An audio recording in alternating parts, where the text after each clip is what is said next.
Alrighty, so we do have a 1 hour gap between the matinee game between Atlanta versus Philly that just finished a couple of minutes ago, and then the beginning of a busy 9 game nightcap action that's going to be happening on Saturday. This would be a perfect time for me to do the preview of the free games that is going to be happening tomorrow.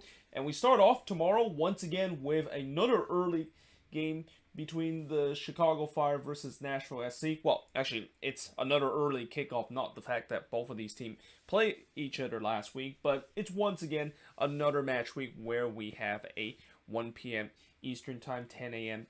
Pacific kickoff on Sunday, which, if you're living in the East Coast, you don't mind that. But if you're living in the West Coast, like I am living right now, then yeah, that could be a bit of an issue. And I never liked when games are kicking off this early in the morning. But that being said, the actual kickoff of this match is going to be 12:08 p.m. local time, so it's going to be a lunchtime kickoff at Soldier Field for this game. The Fire, well, they are pretty much kind of out of playoff contention after they've now lost 4 in a row, and it doesn't get any better when they're about to play against a Nashville team that once again are trying to lock down that second position and have won 4 out of their last 5 games and have done very well so far on the road. I mean, coming into the second half of the season, there's always been that question of, yes, Nashville has done very well so far this season, but with the way that they have a lot of road game for the back part of the schedule, can they, of course, keep up that intensity? And it seems like that has been the case. I mean, they have done very well on the road and deservedly be in second position of the Eastern Conference. But top goal scorer for both of these teams, for the Chicago Fire, you got Lukas Stojanovic leads the team with 7 goals, followed by Aliseda with 3 goals. Then you got Robert Beric also with 3 goals, followed by Gaston Jimenez with 2 goals, and Boris Sekulic with 2 goals to round up the top 5. For Nashville, you got Hani Mukhtar, who increases tally to 12 goals now, followed by CJ Sapon with 10 goals. Then you got Randall Leal with 5 goals, Alex Mule with 3 goals, and Hyundai Cadiz rounds up the top 5 for Nashville with 2 goals. So, yeah, this is a game that obviously Nashville is going to be once again heavy favorite in this one. But that being said, I think for the Fire, doing this bad run that they have been in, they haven't really played badly in terms of this losing run. But the problem with the Fire is basically what they have always been throughout this season and really for last season too, where even when they play well in some of these games, they basically gave up some goals that it's just kind of boneheaded kind of play, and also are having trouble in terms of sometimes finishing and able to basically come through in the big moment. And yeah, I mean, that's kind of the only way I can sum up with the way that they have played relatively well in the last couple of games and really gave New England all they can handle in the last game, but they just aren't able to capitalize in the crucial moment. And again, there's just so many times this season where it's kind of weird to see a Fire team that play well and they somehow find a way to lose at the end of the day. But that being said, moving on into the next game, and this no doubt is going to be the biggest game of this weekend's action, which is going to be the top 2 battle in the Western Conference between Sporting KC versus Seattle Sounders. And I mentioned a couple of weeks ago, or even just a couple of months ago, that I can't wait until I see this kind of matchup. Although that being said, I'm not quite sure whether or not if both teams is going to be in full strength, and especially with the Sounders, they just played a League Cups final and come off of a disappointing loss in the League Cups final against Lyon. Let's see, maybe they might think about resting some guys. Well, actually, I don't think they're going to do so because, they're chasing Sporting KC in terms of trying to get the top spot in the Western Conference. And for Sporting KC, they come up with a 4-0 win against Minnesota at home, and they're starting to slowly get out of that little slump that they had back in August, which is going to be great news if you're SKC fan, knowing the fact that, yeah, you definitely do not want that slump to continue into September and into October as we get into the home stretch of the season.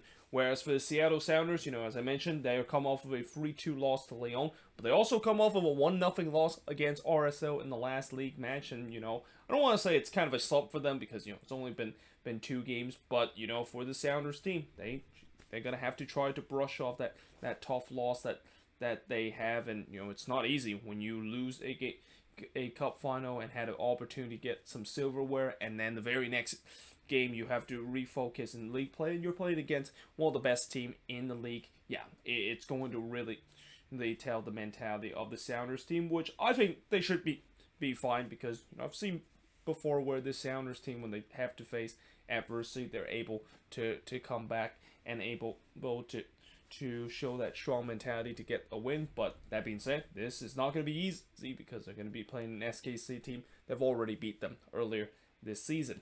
Now, this game, of course, will start at 7 p.m. Eastern, 4 p.m. Pacific. The actual kickoff is 6:25 p.m. local time. This game, of course, is going to be on FS1, and it's going to be one of two national televised game that's going to be happening on Sunday. Top goal scorer, you got Daniel Sherry currently with 13 goals, followed by Alan Polito with 8 goals. They got Johnny Russell with 6 goals, Gary Kindle with 4 goals, and you finish off with Cameron Duke with 2 goals as the top 5 goals scored for Sporting KC. For the Seattle Sounders, Raul Ruidiaz currently with 14 goals and are only second in the Golden Boot race behind Ola Kamara. They got Freddie Montero with 6 goals, followed by Xavier Arriaga with 2 goals, Jimmy Madronda with 2 goals, and Christian Rodon with 2 goals. But yeah, this should be a very good match in this one, and we shall see whether or not if this could also be potentially a preview of the Western Conference Final, as I said before, when both of these teams met each other earlier this season.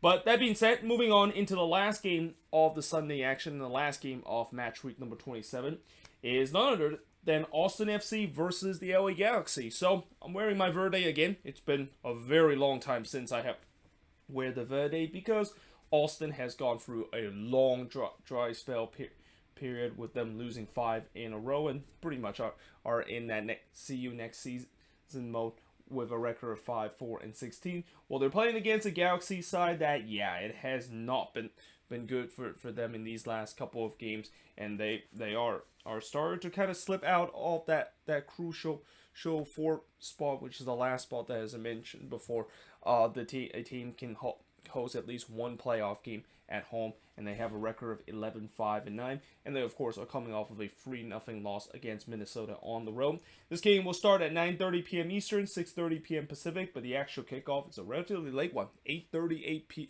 p.m. local time, as this game is also this is the second game of the two that's going to be on national television, and this one is going to be on ESPN. Top goal scorer for both of these teams. For Austin, Diego Fagundes leads the team with 6 goals, followed by Cecilio Dominguez with 5 goals. They have Alex Ring with 4 goals, Sebastian Jerussi with 3 goals, and John Gallagher rounds up the top 5 with 3 goals also.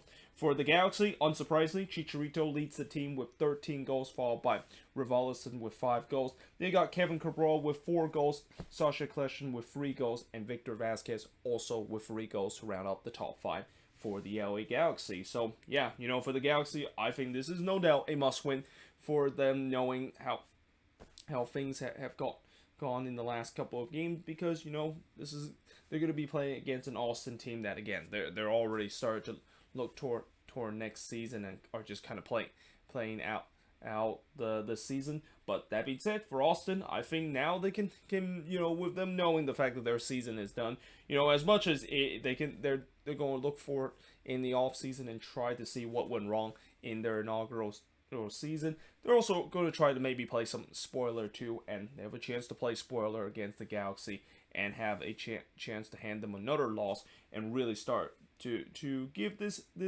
Galaxy fan base maybe a little bit of a panic situation with the way that they are heading into the home stretch ice cold. And although I don't think they're gonna fall out of the playoffs, because I think they're still way above the playoff line right now, the fact that this team was in the top 3 for most of the year and now are starting to sputtering, that has to be some concern if you're a Galaxy fan, especially for a team that was, I know this is supposed to be a rebuilding year for them, but that being said, for if you're the Galaxy, especially your fan base, they expect nothing but playoffs and do well in it, even if they're heading to a rebuilding year. So this team does start to sputter, and worst case scenarios even go for a free fall and drop out of the playoff picture future, that could be an absolute disaster for a season that so far has been very promising for them.